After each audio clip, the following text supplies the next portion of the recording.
घेतलेली आहे. महाराष्ट्र सरकारलाही ते भूमिका घ्यायला भाग पाडलेले आहे. त्यासाठी महाराष्ट्र सरकारने वकील द्यावा सुप्रीम कोर्टात चाललेल्या सीमा तंट्याबद्दल ही भूमिका घेऊन महाराष्ट्र सरकारतर्फे तसा वकीलही देण्यात आलेला आहे. तर ती न्यायालयीन लढाई आहे. ती लढाई लढण्यासाठी महाराष्ट्र शासनाच्या बरोबर आम्ही सातत्यानं सहकार्याची भूमिका महाराष्ट्रातल्या सर्व परिवर्तनवादी साहित्यिकांनी, भाषाप्रेमींनी आणि शेतकरी शेतमजूर कार्यकर्त्यांनी घेतली. आणि त्या मुलांना आता करोनानंतर तर न्यू नॉर्मल जगामध्ये अत्यंत विचित्र पद्धतीचं हे चाललंय.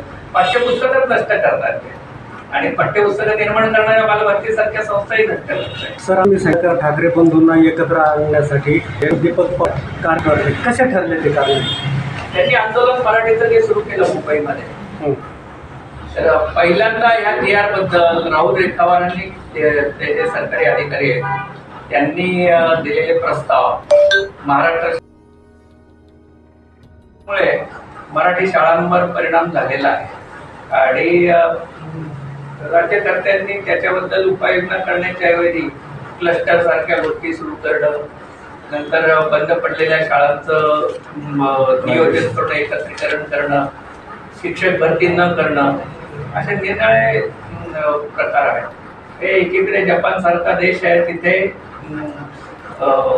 नवीन ट्रेन चालू करायच्या, 3 जुन्या ट्रेन बंद करायच्या होत्या, परंतु एका गावातनं एक मुलगी शिकायला जात होती 40 किलोमीटरवर, तर ती जोपर्यंत शाळेमध्ये आहे तोपर्यंत ती ट्रेन बंद केली नाही त्यांनी.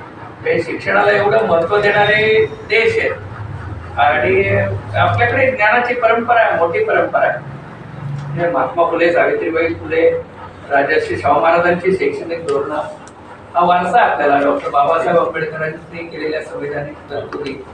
पण ह्या सगळा वारसा पुसून आता शाळा बंद करणं, शिक्षक भरती न करणं आणि एकूण मराठीची दुरावस्था राज्यकर्त्यांनी चालू केलेली आहे. त्याच्यात काही फार कोणी धुतल्या तांदळासारखं आहे असे नाही आहे. त्याच्यात दिवसेंदिवस पालकवर्ग सिरियस पॅटर्न करत चालला जातो. मराठी भाषेच्या ऐवजी हिंदी भाषा बोलली जाते, इंग्लिश भाषा बोलली जाते त्या मुलांबरोबर. तर याबाबत तो प्रश्न आमच्याकडे आदिवासी मुलांच्या संवर्धनाच्या या साहित्य परिषदेच्या निमित्तानं आज शिक्षण क्षेत्रामध्ये मराठीचं जे अस्तित्व आहे, खऱ्या अर्थानं मराठी ही जी आपल्या याची भाषा आहे, मूळ भाषा आहे, तिला टिकवणं महत्त्वाचं आहे.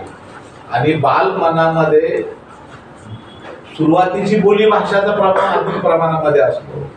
आमचं मत असं आहे की विशिष्ट वयाच्या नंतर तुम्ही वेगवेगळ्या भाषा शिकू शकता, परंतु सुरुवातीला त्याला त्याची जी मूळ भाषा आहे ती म्हणजे मराठी ही भाषा ती त्याला शिकता आली पाहिजे, ती त्याला शिकवली पाहिजे.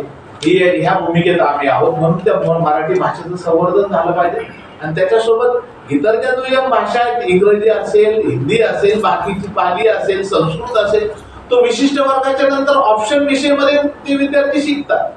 ऑप्शन हा विषय ठीक आहे, पण हिंदीत शिकायला पाहिजे ही जी भूमिका आहे ही चुकीची आहे आणि ती तशी करता येणार नाही. ही विद्रोही साहित्य चळवळीच्या माध्यमातून या परिषदेची भूमिका आहे.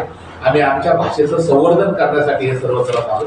याच्यामध्ये व्यक्तिगत कोणाचा विरोध नसून आमची भाषा वाचली पाहिजे, ती टिकली पाहिजे, तिचं संवर्धन झालं पाहिजे आणि तिचं संवर्धन होऊन तिचा विकास पण झाला पाहिजे ही याच्या